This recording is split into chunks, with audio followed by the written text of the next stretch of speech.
Gennadiy, first of all, welcome to Radio France International. We are very honored to have you here. And in the name of my colleagues, thank you for all your work and all your fight against infamy. Tell me, my first question is, what did you do before the war? First of all, I would like to say thanks for your invitation, for your interest to me, to my story, because my story isn't only mine, it's story of my brothers in arms, of other prisoners of war who are now in the Russian prisons, from those guys who defend our motherland. And I wasn't a serviceman before the war. I work in the shop. I was a director of a shop which deals with the production. It was a reseller of Apple gadgets, and this was my experience, my work before 2014. And you have a family? Are you married? Do you have children? I'm not married. I have a girlfriend. Okay. And so when this is before 2014, you've been fighting since 2014? Yeah. When Russia occupied Crimea Peninsula, and then they started to occupy our territories, Donetsk region, Lugansk region, and they want. It was a hybrid war, and they used not only military power but also propaganda, also their influence to our politician parties, and they tried to occupy Ukraine, and it was my decision to protect, to shield my motherland, and so I joined to the 55 Artillery Brigade, which is situated in my native city Zaporizhia, and artillery was the most effective method at the first period of this war, and I'm really proud that I was in this brigade. And later in 2017 I joined to the Azov regiment. It was a battalion, then it was a regiment, and now it is a brigade, and soon it will be corps. It was organized on the base of volunteers.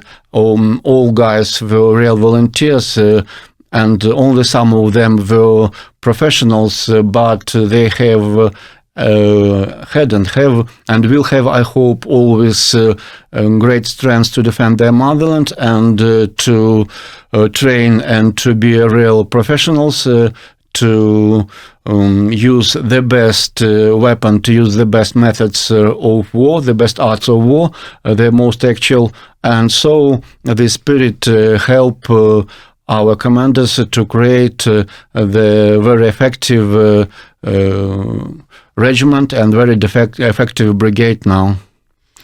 So, Gennadiy, when the full-scale invasion started, you were one of the defenders in Mariupol, in the Azov plant. Yeah, I and my comrades in arms were in Mariupol, in our base, and we were waiting for Russians' attack, for Russian invasion. We prepared some fire position, but we expected they will start the invasion from the sea, and first we participated in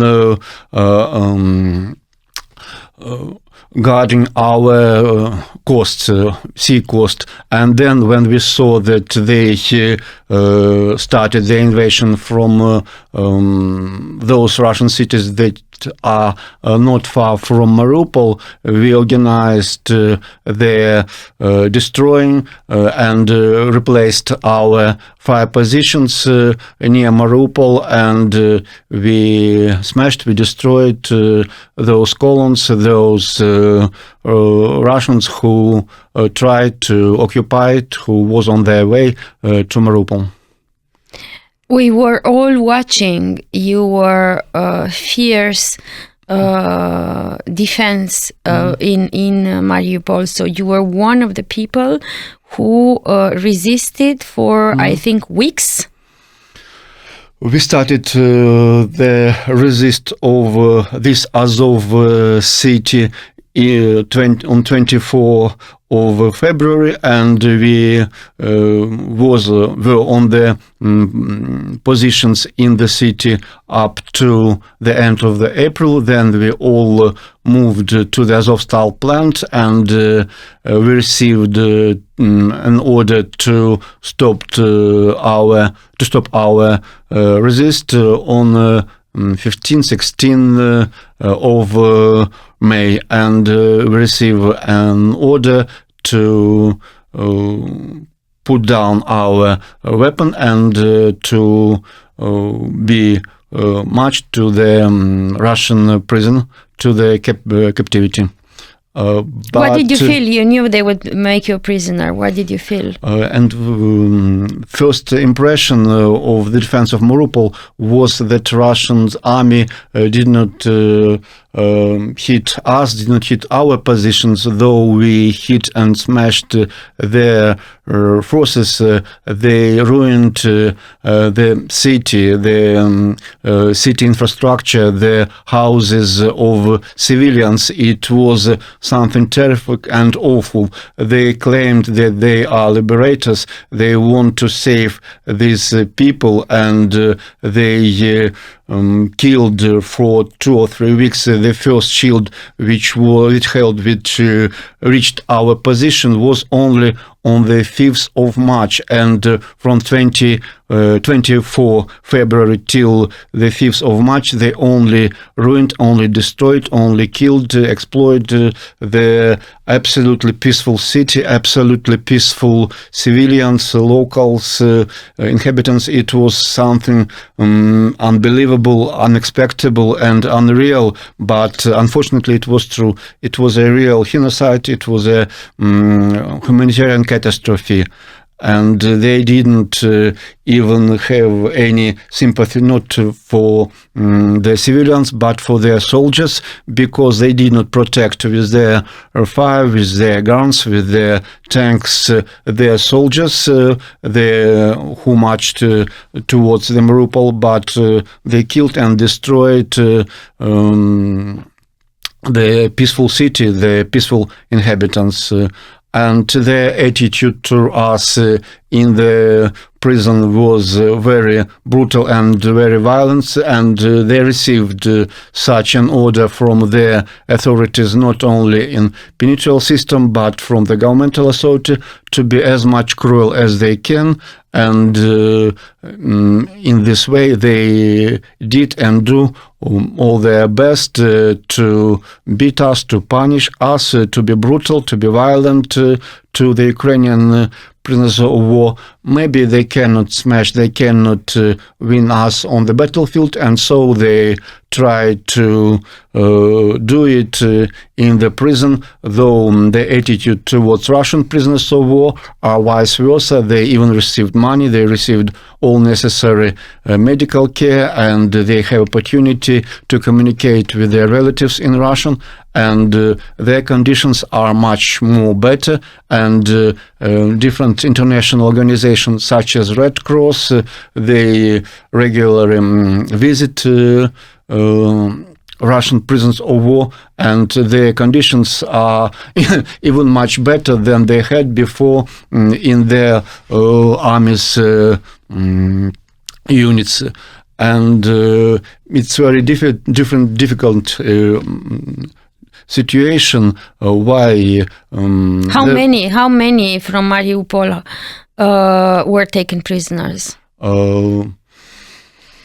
Now approximately 700-800 Azov fighters, Azov soldiers are in the Russian prisons, and approximately 2,000 of defenders of Mariupol, of defenders of Azovstal plant are still in the Russian prisons, and approximately, as far as I know, 8